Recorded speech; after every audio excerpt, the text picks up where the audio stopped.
Hello guys, welcome back to my channel Focus Institute where we discuss an important topic of English as well as biology which is going to help you in all type of competitive exam, board exams and also for the preparation of your curriculums है ना।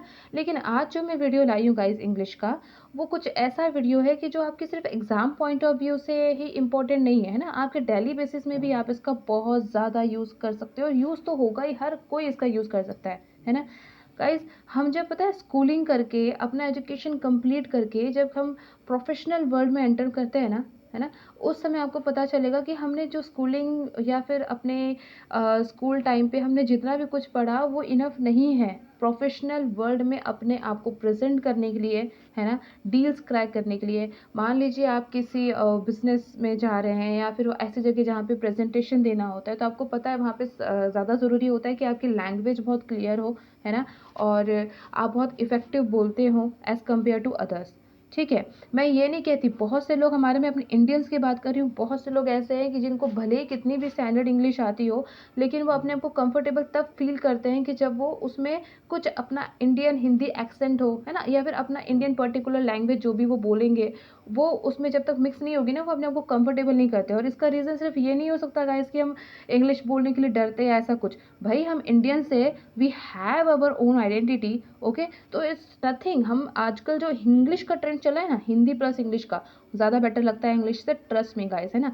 बहुत लोगों को मैंने देखा है, बहुत बच्चों को मैंने देखा है मेरे पास, मैम हम इंग्लिश नहीं बोल देंगे क्योंकि हमारे इंग्लिश में वो अमेरिकन एक्सेंट नहीं है ना।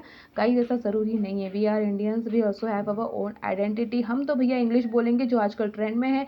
अमेरिकन्स को प्रॉब्लम है या फिर फॉरेनर्स को प्रॉब्लम है आई कैन से, तो वो हमारी लैंग्वेज सीख ले, ओके, तो फिर उनको प्रॉब्लम नहीं होगी, लेकिन आपको उनके अकॉर्डिंग चेंज होने की ज़रूरत नहीं है। तो लेट्स स्टार्ट द टॉपिक। मैं आपके लिए आज ऐसे कुछ आइडियम्स लाई हूँ ना गाइस, जो आपको प्रोफेशनल वर्ल्ड में या फिर आपके रेगुलर बेसिस में, है ना, या फिर आप कहीं भी जा रहे हो सोसाइटी में इन योर फ्रेंड सर्कल, अगर आप इन आइडियम्स का यूज़ कर रहे हो अपने लैंग्वेज के साथ, मार्क माई वर्ड्स, बहुत अच्छा आपका लैंग्वेज है, आपका जो इंप्रेशन है वो सामने वाले पर बहुत अच्छा बढ़ने वाला है, ओके। हाँ, लेकिन इसको देख करके अगर आप मेरी वीडियो को लाइक करेंगे, सब्सक्राइब करेंगे, कमेंट करेंगे कि आगे मुझे और क्या बनाना चाहिए, मेरे अंदर क्या कमी है, मतलब मेरे लैंग्वेज बोलने में क्या कमी आ रही है, तो that will be icing on the cake, है ना। Now what is icing on the cake? That is सोने पे सुहागा, ओके। देखो मैंने अपना इंट्रो देते देते ही मैंने आपको एक और आइडियम बता दिया, आइसिंग ऑन द केक में सोने पे सुहागा।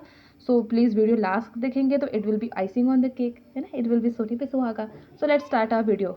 देखिए सबसे पहला जो लाई हूँ मैं आपके लिए वो है कौन सा है ये है, कौन सा? स्टॉप आइनिंग माई हेड, है ना। ये कब बोलते हैं हम stop eating my head? Stop annoying me, okay. जैसे मान लीजिए आप कहीं बाहर से आए, हस्बैंड वाइफ वाला, देखो आप आजकल आप जो रील्स देखते होंगे, हस्बैंड वाइफ है, हस्बैंड जब बाहर से आता है, वाइफ अपनी सारी प्रॉब्लम्स लेके हस्बैंड के पास बैठ जाती है, तो हस्बैंड क्या कहता है, यार मैं एक तो वैसे ही थका हुआ हूँ, अब प्लीज़ मेरा दिमाग ख़राब करना बंद करो या मुझे परेशान करना बंद करो। तो वही है ये, क्या? Stop eating my head. देखो, I am very tired so please stop eating my head, मैं बहुत थका हुआ हूँ, please stop eating my head, है ना। आप देखो मैंने क्या किया, मैंने आधा हिंदी और आधा इंग्लिश में, लेकिन कितना इंप्रेसिव लगा है ना। यार मैं बहुत थकी हुई हूँ सो please stop eating my head, है ना, इंप्रेसिव लगता है ना। इसलिए आपको आइडियम सीखने हैं, ठीक गाइस। नेक्स्ट देखते हैं, hit the sack. Very common, हर कोई करता है, करना भी चाहिए, है ना। क्या है हिट द सैक? मतलब होता है गो टू स्लिप। इसका मतलब क्या? जैसे stop playing, it's the time to hit the sack. बचपन में देखा होगा आपने, या फिर आप बच्चे ही हो जो देख रहे हो तो आपको पता होगा कि मम्मा हमेशा क्या बोलती है, स्टॉप प्लेइंग, है ना। अगर हम लास्ट देर रात तक खेल रहे हैं या फिर हम फ़ोन में ही खेल रहे हैं मान लो, मम्मी कहेगी खेलना बंद करो और जाकर सो जाओ, सोने का टाइम हो गया। वही चीज़ है, stop playing, it's the time to hit the sack, है ना। या फिर स्टॉप, या फिर अगर हम हिंदी इंग्लिश को मिक्स करके बोलते हैं तो खेलना बंद करो क्योंकि ये हिट द सैक का टाइम है, it's the time to hit the sack, है ना, इस तरीके से। Next is break new ground. बहुत अच्छा है ये, doing something that has never done before. अगर आपने ऐसा कोई काम किया जो पहले नहीं हुआ हो, या फिर आप कह लो कि आपने पुराने सारे रिकॉर्ड तोड़ दिए, है ना, तो आप कह सकते हो ब्रेक न्यू ग्राउंड। जैसे internet is breaking new ground everyday, है ना। इंटरनेट पे जो आजकल नए नए ऐप्स और एवरीथिंग जो चल रहे हैं ना, एक अपना इंटरनेट का वर्ल्ड बन गया है, उसने तो सारे ब्रेक न्यू ग्राउंड कर दिए, मतलब सारे के सारे रिकॉर्ड्स तोड़ दिए हैं, है ना। या फिर हम किसी का नाम लेके अगर उसने किसी चीज़ में बहुत अच्छा रिजल्ट लाया है या कुछ भी किया, तो हम बोल सकते हैं कि that that person has broken the ground, मतलब उसने इतना सब कुछ किया कि पुराने सारे रिकॉर्ड ही ब्रेक कर दिए भाई। Next is boil the ocean. Boil the ocean मतलब क्या होता है? बॉयल द ओशियन मीन्स होता है taking a man almost impossible और ओवरली एम्बिशियस प्रोजेक्ट। बहुत अच्छी चीज़ है ये। मतलब आप अपने पास ऐसा कोई चीज़ ले लो या आप ऐसी कोई चीज़ करने का ठान लो जो एक्चुअली इम्पॉसिबल है ना, बहुत ज़्यादा डिफ़िकल्ट है, और पर फिर भी अगर आप वो चीज़ कर लो तो कितनी अच्छी चीज़ है ना। So I am fun down boiling the ocean ना, मुझे बहुत पसंद है बॉइलिंग द ओशियन करना, मतलब ऐसा कोई काम करना जो लोगों को तो लगे पॉसिबल है और फिर मैं इसको करके दिखा दूँ। ओके, क्योंकि इम्पॉसिबल में भी क्या होता है? I am possible. Next is eat like a horse. बहुत कॉमन है, आप याद कर लो इसको, आप बहुत अच्छे से इसको याद कर लेना, क्योंकि आप रैंडमली इसको यूज़ कर सकते हो। ईट लाइक अ हॉर्स मतलब कि आप मान लो किसी शादी में गए, कोई ना कोई तो आपको ज़रूर मिलेगा ना जो फटाफट फटाफट फटाफट खा रहा होगा इतनी जल्दी कि पता ना उसकी ट्रेन छुटी जा रही है ना। तो इसका मतलब क्या होता है? ईटिंग टू एक्सेसिवली, है ना। या फिर छोटे छोटे बच्चे होते हैं यार, उनको क्या पता, बच्चे हैं वो भी फटाफट खाते, तो मम्मा क्या बोलती है? Hey behave, do not eat like a horse, है ना। बिहेव करो अपने आप को, या फिर देखो अपने आप को, do not eat like a horse.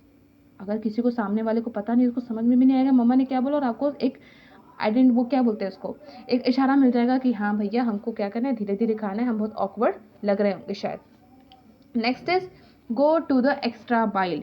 Go to the extra mile मतलब do more than is expected of you. वो करो जो आपसे एक्सपेक्टेड तो है, लेकिन आप उससे ज़्यादा करके दिखाओ, है ना। She is a hard worker and always go the extra mile, है ना। वो एक हार्ड वर्कर है और हमेशा एक्स्ट्रा माइल जाती है, मतलब हमेशा इतना काम करती है जितना उसे एक्सपेक्ट ही नहीं होता भाई, है ना। तो या फिर हम कह सकते हैं we should always go the extra mile, है ना। मोटिवेटिंग एज कि हमें हमेशा go to the extra mile करना चाहिए, मतलब हमें हमेशा इतना करके दिखाओ, लोगों को ऐसा करके दिखाओ कि लोगों ने वो चीज़ आपसे एक्सपेक्ट ही ना की हो, in positive way guys. Okay, next is bang up job. Bang up job मतलब क्या होता है? वेरी गुड और एक्सीलेंट वर्क, है ना। अगर आपके सामने किसी ने बहुत अच्छा काम किया है, आपके हिसाब से वो बहुत अच्छा है, तो आप बोल सकते हो बैंग अप जॉब यार, है ना। मतलब bye completing the target before time you did bang up job. मान लो कोई बॉस है ना, उसका कोई फ्रस्ट्रेटेड सा एक एम्प्लॉय है, पर उस एम्प्लॉय ने टाइम के पहले बहुत अच्छा टारगेट कंप्लीट किया, तो बॉस क्या बोलेंगे? By complete the target before time you did bang up job, है ना। ऑफ द कफ मीन्स क्या है? बहुत अच्छा है गाइस। ऑफ द कफ मतलब होता है, ऑफ द कफ मीन्स होता है टू डू विदाउट प्रिपरेशन, है ना। कभी कभार ऐसा होता है कि आपने किसी चीज़ के लिए प्रिपेयर नहीं किया होता है, लेकिन फिर भी आपको वो चीज़ करनी पड़ती है, प्रेजेंट होना पड़ता है ना। मान लीजिए अचानक से आपके ऑफिस में कोई बड़े डीलर्स आ गए, आप प्रिपेयर नहीं है, आपको पहले से किसी ने नोटिफाई नहीं किया था, लेकिन एंड ऑफ द टाइम में आपको करना तो पड़ेगा ना। आप ऐसे कंपनी की रिस्पेक्ट, आप कंपनी का जो भी आपका एक इमेज आप डाउन नहीं कर सकते ना सबके सामने। तो वो क्या है, वो ऑफ द कफ है कि अगर आप कोई चीज़ करो वो भी बिना प्रिपरेशन के करो, तो वो क्या है कि मैंने ऑफ द कफ जाके वो चीज़ की है ना। तो whatever I had told in presentation that was off the cuff. मैंने जो भी कुछ कहा प्रेजेंटेशन में वो सब क्या था? ऑफ द कफ था, मतलब मैंने उसके लिए प्रिपरेशन नहीं की थी। गाइस कितना इंप्रेसिव लग रहा है ना, मैंने जो भी कुछ किया वो सब क्या था? ऑफ द कफ था। मतलब मैं प्रिपेयर करके नहीं आया था, जो भी मैंने बोला बहुत अच्छा अगर बोला तो ऑफ द कफ था भाई, मैंने कुछ प्रिपेयर नहीं किया था, मैं पहले से कोई प्री प्लानिंग करके नहीं आया था। समझ रहे हैं बात को? Next is to burst bubble. ये मेरा फेवरेट है। To burst bubble means to end someone's happiness by making them realise what is happening, है ना। कोई इंसान फालतू का उड़ रहा है मान लो, है ना, लेकिन आपको उसकी रियलिटी पता है कि ऐसा तो कुछ है ही नहीं, और आप चाहते हो कि मैं उसको रियलिटी बताऊं ताकि ये बेकार में उड़ना बंद करे, या फिर इसको जिस चीज़ की झूठी खुशी है वो खुशी ना रहे, तो हम क्या बोलते हैं उसके लिए? टू बर्स्ट बबल, है ना।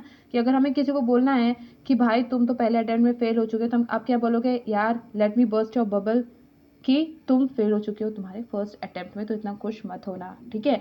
सो let me burst your bubble that you are failed in your first attempt, है ना। या फिर आपको बोलना है कि तुमने जो इंटेंशंस बना के रखे थे वो तो तुम कर ही नहीं पाए, तो I am sorry that I am bursting your bubble. आप तो अपना इंटेंशन पूरा कर ही नहीं पाए, है ना। हम सॉरी भी बोल रहे हैं कि हम आपकी हैप्पीनेस को मतलब चूर चूर कर देंगे, लेकिन भाई फालतू में उड़ने से अच्छा है कि आप उस चीज़ पर काम करो। Okay, so this is to burst bubble.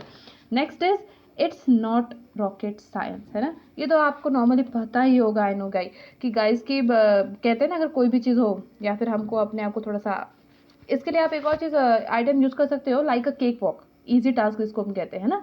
So it's not rocket science में something is not complicated to understand, ऐसे कोई चीज़ जो कॉम्प्लिकेटेड नहीं है इतनी, है ना। या फिर हम शंट शंट में कभी बोल देते हैं ना, इट्स नॉट रॉकेट साइंस। या फिर ऐसे से कोई चीज़, खाना बनाना है, किसी ने कहा तुम्हें खाना बनाना आता है, अरे खाना बनाने में कौन सी रॉकेट साइंस है, सुना होगा आपने ऐसे बोलते हुए ना, कौन सी रॉकेट साइंस है। ये गाइस वर्ड्स बहुत इंप्रेसिव लगते हैं, है ना। तो वही है, देखो इसमें क्या, it's not rocket science to cook food, लेकिन उससे अच्छा खाना बनाने में कौन सी रॉकेट साइंस है यार, वो तो इजीली बन जाता है। या मैथ के फ्रैक्शन सॉल्व करने में कौन सी रॉकेट साइंस है, इजीली हो जाते हैं। तो दिस इज व्हाट एक अच्छी वाली, एक इंप्रेसिव वाली English, English I can say.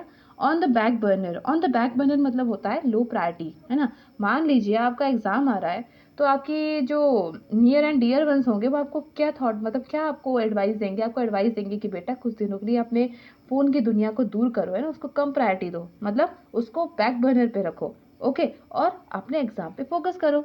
कितना अच्छा लगा ना बेटा। अपने जो ये एक्स्ट्रा आप जो चीज़ें करते हो ना, जो फ़ोन के वर्ल्ड में आप घुसे रहते हो, उसको बैक बर्नर करो और आप क्या करो, आप अपने एग्जाम पे फोकस करो। So put your phones word on the back burner and focus on your exam, है ना, इस तरीके से करना है। Next is stay on your toes, है ना, मतलब होता है टू स्टे अलर्ट, सावधान रहिए, ओके ऐसे।